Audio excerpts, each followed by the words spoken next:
नमस्कार दोस्तों, स्वागत है आपका आपके channel one nation one exam पर। तो दोस्तों, इस वीडियो में हम लोग यूपी डीएलएड 4 सेमेस्टर के पेपर 1 आरंभिक स्तर पर भाषा एवं गणित के पठन लेखन तथा संख्या पूर्व संबोधों क्षमताओं का विकास के आज तक के पूछे गए वस्तुनिष्ठ प्रश्नों को देखेंगे। साथ ही साथ वह प्रश्न भी शामिल हैं जो आपसे इस वर्ष पूछे जा सकते हैं। तो पहला प्रश्न देखते हैं, जो कि है मूल संख्या में वृद्धि करना, बढ़ाना अथवा योग करना होता है। वह होता है दोस्तों जोड़। किसी भी संख्या के मान होते हैं 2।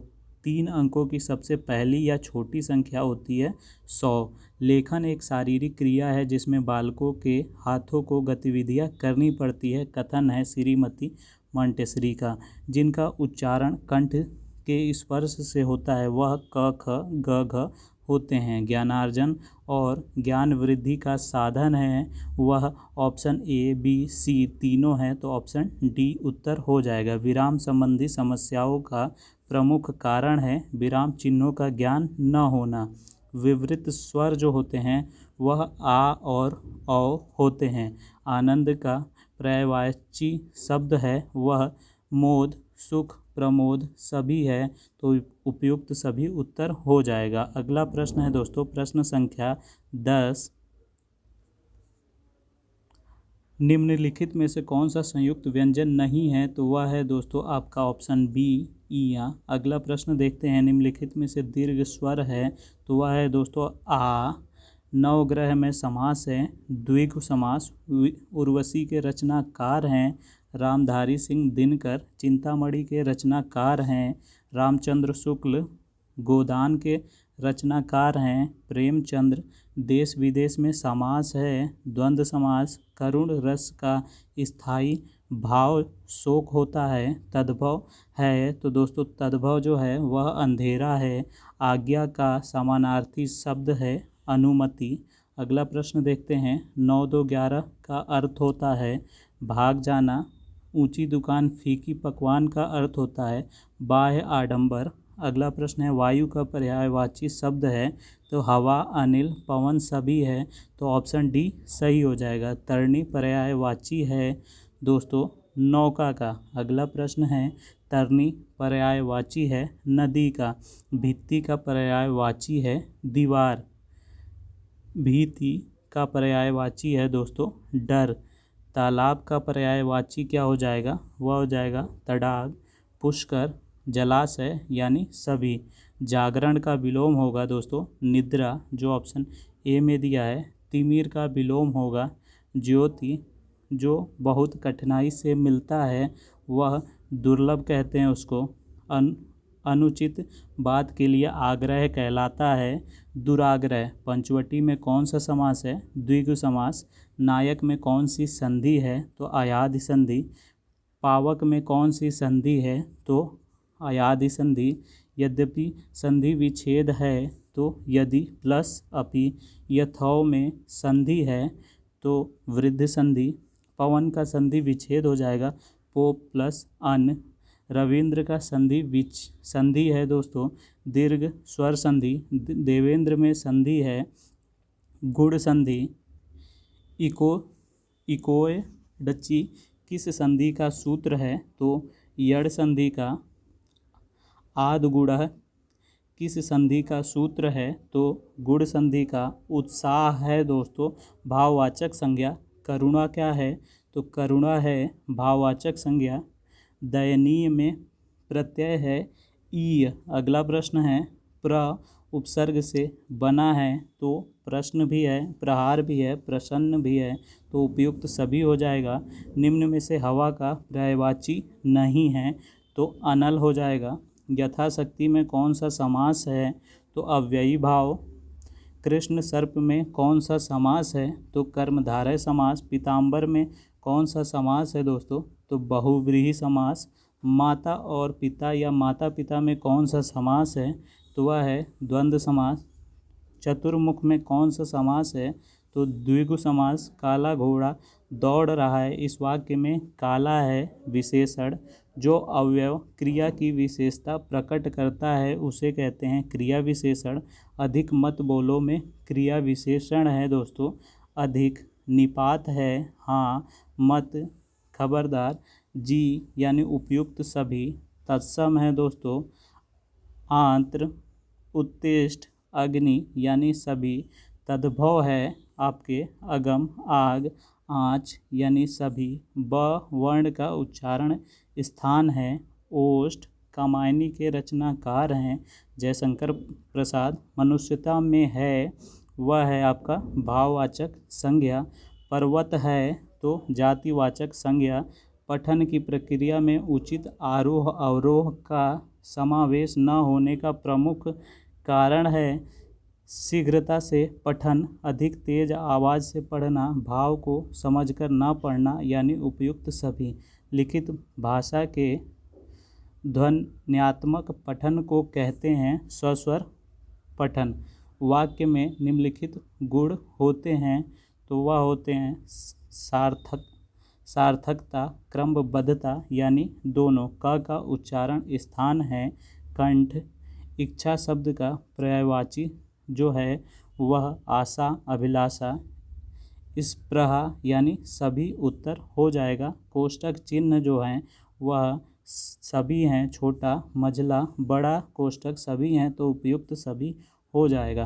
किसी कथन को विस्तार देने वाले विवरण को प्रारंभ करने के लिए किस विवरण चिन्ह का प्रयोग करते हैं तो वह ऑप्शन ए में दिया हुआ है। शुद्ध शब्द है वह है दोस्तों उज्ज्वल, जिसमें आधा ज 2 बार होते हैं। जिन स्वरों का उच्चारण करते समय मुख पूरी तरह खुला रहता है कहलाते हैं विवृत स्वर। शब्द की विशेषताएं हैं वह दोस्तों सारी विशेषताएं आपको ABC में दिया हुआ है तो ऑप्शन डी जो है वह सही हो जाएगा। दी गई संख्याएं अवरोही क्रम में हैं, यानी जो संख्या दी है आपको घटते क्रम में लिखना है तो ऑप्शन ए सही हो जाएगा।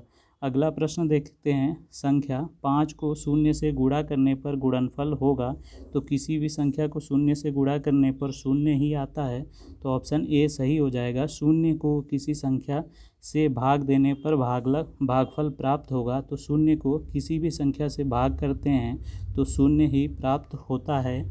अगला प्रश्न है, पुस्तक प्रेस कारखाने में पिछले वर्ष 39,779 तथा वर्तमान वर्ष में 46,759 पुस्तकें छाप कर तैयार हुई, कुल कितने पुस्तकें छपी? तो इन दोनों को हम जोड़ लेंगे तो हमारा उत्तर आ जाएगा 86,538। एक सैकड़े में कितनी दहाइयाँ होती हैं तो वह 10 दहाइयाँ होती हैं। अगला प्रश्न है, वर्णों के सार्थक समूह को कहते हैं तो शब्द होता है अ, ई, उ, री, स्वर का प्रकार है तो वह हर्ष स्वर है। अगला प्रश्न है, इस विराम चिन्ह को कहते हैं तो यह जो दिया है यह पूर्ण विराम है।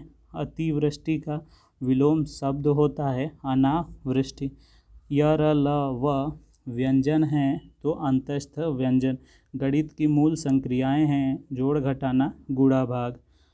संख्या 8,530 में सैकड़े वाली संख्या है, इकाई, दहाई, सैकड़ा यानी 5 2 अंकों की सबसे बड़ी संख्या है तो वह 99 होती है। पठन कितने प्रकार का होता है तो 2 प्रकार का। भ वर्ग वर्ण किस वर्ग में आता है तो प वर्ग में।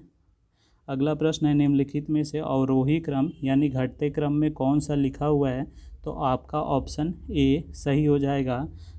किसी संख्या में शून्य से गुणा करने पर प्राप्त गुणनफल होता है दोस्तों शून्य।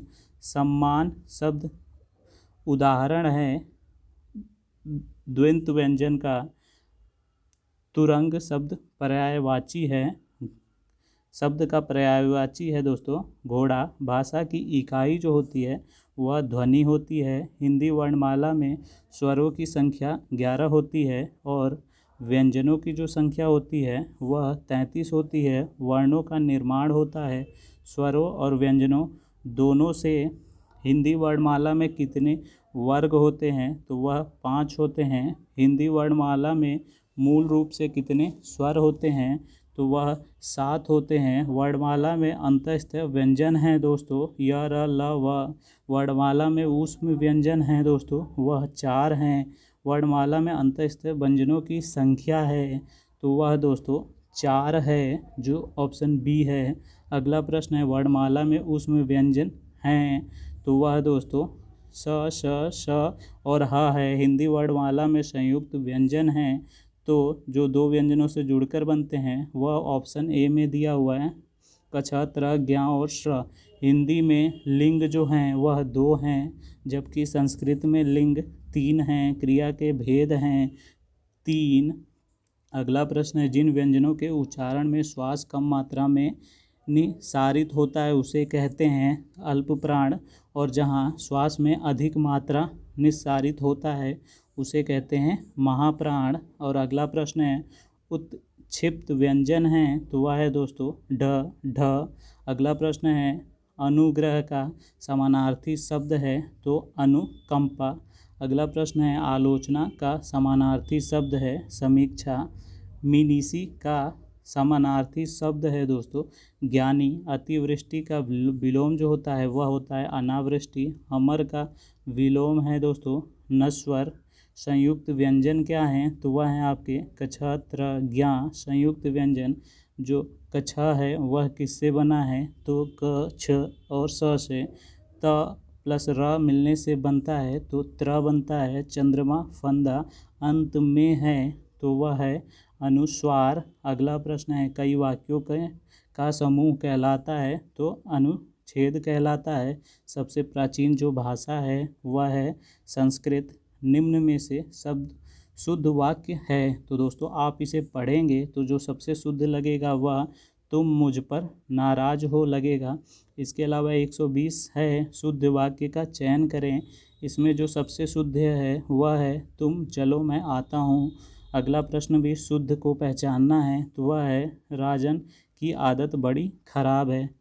अगला प्रश्न है कृषि ग्रह पृथ्वी में पहले वर्ण में कौन सा यह स्वर मात्रा का रूप लगा हुआ है, तो वह है री। अगला प्रश्न है आत्म उत्सर्ग लगाने से बनेगा, तो आत्मसम्मान और आत्म साक्षात्कार दोनों बनेगा, तो ऑप्शन सी सही हो जाएगा। भी है तो वह निपात है। अगला प्रश्न है विद्यालय में संधि है, तो दीर्घ स्वर संधि है। पठन किस धातु से संबंधित है, तो पठ धातु से। क्रिया के आधार पर पठन कितने प्रकार का होता है, तो 2 प्रकार का होता है। क्रिया के आधार पर पठन जो 2 प्रकार के हैं वह कौन कौन से हैं, तो स्वस्वर पठन और मौन पठन। अगला प्रश्न है यानी ऑप्शन सी सही हो जाएगा। अगला प्रश्न है किसका कथन है पठन लेखन द्वारा उद्दिष्ट सुलिखित सुवर्णित प्रतीकों को किसी के अनुभव की विधि से उनको संबंधित करके सार्थकता देने की प्रक्रिया है, तो आपका ऑप्शन ए डिसेंट सही हो जाएगा। अंग्रेजी वर्णमाला में कितने अक्षर होते हैं, तो 26। अंग्रेजी वर्णमाला में कितने स्वर यानी वॉवेल होते हैं, तो वह होते हैं 5। अंग्रेजी वर्णमाला में कितने व्यंजन यानी कॉन्सोनेंट होते हैं, तो 26 - 5 यानी 21 होते हैं। अंग्रेजी वर्णमाला के स्वर हैं, तो वह हैं दोस्तों ए, ई, आई, ओ, यू। निम्न में से हंस पद का चिन्ह है दोस्तों ऑप्शन बी में जो यह लगा हुआ है। निम्न में से उद्धरण का चिन्ह है वह है दोस्तों आपका ऑप्शन ए। अगला प्रश्न है शक्ति ज्ञान विज्ञान अरहर मगहर शब्द निम्न में से किसे प्रदर्शित करता है, तो वह तुकांत शब्द को प्रदर्शित करता है। स्पर्श व्यंजन की संख्या कितनी होती है, तो 25 होती है। निम्न में से स्पर्श व्यंजन हैं वह है दोस्तों क, ख। अगला प्रश्न है संयुक्त व्यंजनों की संख्या है वह है 4। संयुक्त जो व्यंजन हैं वह हैं दोस्तों कछ, त्र, श्र। अगला प्रश्न है संयुक्त व्यंजन श्र बना हुआ है श और र से। निम्न हिंदी वर्णमाला में आयोग वाह हैं वह है दोस्तों अंग, अह। द्विगुण व्यंजन हैं वह हैं ड, ढ। अगला प्रश्न है निम्न में से कौन घोष वर्ण है, तो वह है दोस्तों म। निम्न में से कौन अघोष वर्ण है, तो वह है दोस्तों स। भाषाई कौशल का सही क्रम जो है वह है दोस्तों सुनना बोलना पढ़ना लिखना। अगला प्रश्न है भाषाई कौशल का प्रथम चरण है वह है दोस्तों सुनना। वह कौन सी भाषा है जिसमें शिक्षण करने से बालक आसानी से सीखता है? तो मातृभाषा है। मातृभाषा है वह है दोस्तों हिंदी। बालकों की प्रथम पाठशाला है वह है परिवार। हिंदी का संबंध किस लिपि से है? तो देवनागरी लिपि से। हिंदी शिक्षक जब शिक्षण कार्य करता है तो उसे कराना चाहिए सस्वर वाचन और मौन वाचन दोनों, यानी ऑप्शन सी सही हो जाएगा। पद शिक्षण में आवश्यक है सस्वर वाचन। प्राथमिक स्तर के बालकों के लिए शिक्षण के लिए आवश्यक है स्वस्वर वाचन।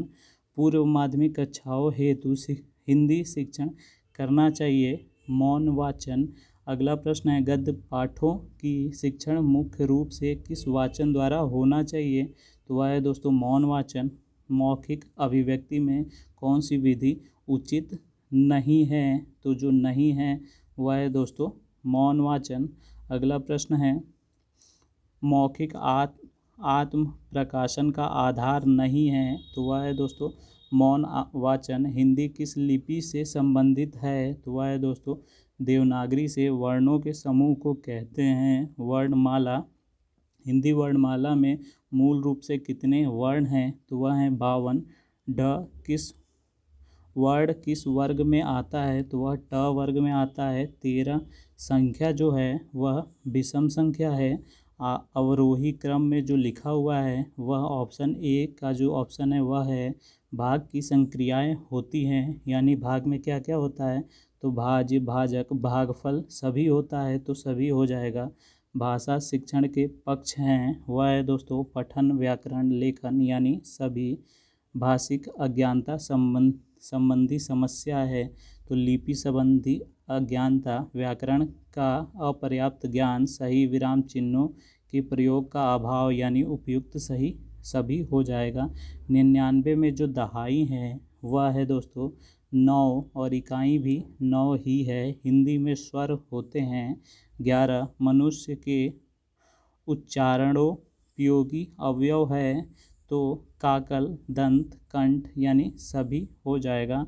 अगला प्रश्न है ध्वनि विज्ञान में अध्ययन किया जाता है, तो मानव के मुख से निकली ध्वनि का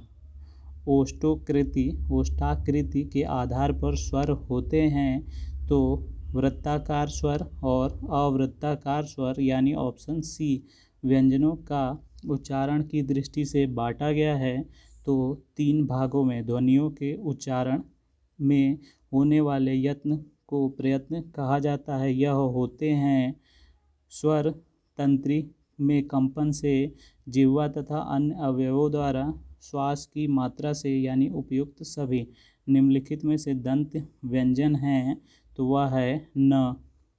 आश्चर्य हर्ष शोक उत्साह इत्यादि व्यक्त करने के लिए प्रयोग होता है विस्मयादि बोधक। किसके उच्चारण में निचला ओठ ऊपरी दांतों को स्पर्श करता है? तो ब। अगला प्रश्न है वाक्य में जहाँ बहुत ही कम ठहरना होता है वहाँ प्रयोग होता है दोस्तों अल्प विराम का। 4328 में दहाई वाली संख्या है इकाई दहाई, यानी 2। जब आंकड़ों को घटाते हुए क्रम में लिखा जाता है तो उसे कहते हैं अवरोही क्रम। निम्नलिखित में से स्वर नहीं है वह है ज्ञ। अगला प्रश्न है क वर्ण किन 2 वर्णों के मिश्रण से बना है? तो वह है दोस्तों आपका 182 में स, यानी क प्लस स। अगला प्रश्न है निम्नलिखित में से अयोग वाह है, तो वह हो जाएगा दोस्तों आपका अंग अह। वाक्य के गुण होते हैं, तो सार्थकता योग्यता क्रमबद्धता, यानी सभी उत्तर हो जाएगा। मुझसे बैठा नहीं जाता उदाहरण है दोस्तों भाववाचक का। अगला प्रश्न है श्वास के आधार पर व्यंजनों का वर्गीकरण होता है, तो वह अल्प प्राण और महाप्राण होते हैं। भाषा के भेद जो हैं वह है दोस्तों लिखित और मौखिक, यानी दोनों। अगला प्रश्न देखते हैं जो है 188। किसी वाक्य की पूर्णता पर विराम चिन्ह लगाया जाता है, तो वह पूर्ण विराम हो जाता है। बिना सोचे समझे अधिक खर्च करने वाले के लिए जो वर्ड यूज करते हैं वह अपव्ययी होता है।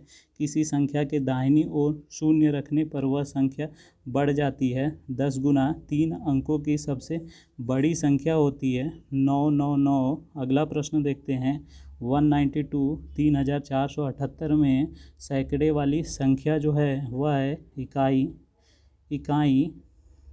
इकाई दहाई सैकड़ा यानी 4। अगला प्रश्न देखते हैं। 10 तक के अंकों का सबसे छोटा अंक है दोस्तों वह है 1। निम्नलिखित में शुद्ध शब्द है वह है दोस्तों अंताक्षरी। अगला अब यहाँ पे आपका जो प्रश्न पत्र 1 है उसके सारे ऑब्जेक्टिव यानी वस्तुनिष्ठ प्रश्न खत्म हो जाते हैं। अगर इस वीडियो को आपने ध्यानपूर्वक देखा है तो आपके 15 में से 15 अंक अवश्य प्राप्त होंगे। इसके अलावा इन्हीं से आपके 1 वर्ड भी बनते हैं जो अति लघु पूछे जाते हैं। तो वीडियो को अगर आपने यहाँ तक देखा है तो बहुत बहुत धन्यवाद। साथ ही साथ चैनल को सब्सक्राइब करने के साथ बेल आइकन पर क्लिक कर दें और अपने दोस्तों के साथ इस वीडियो को शेयर करें। धन्यवाद दोस्तों।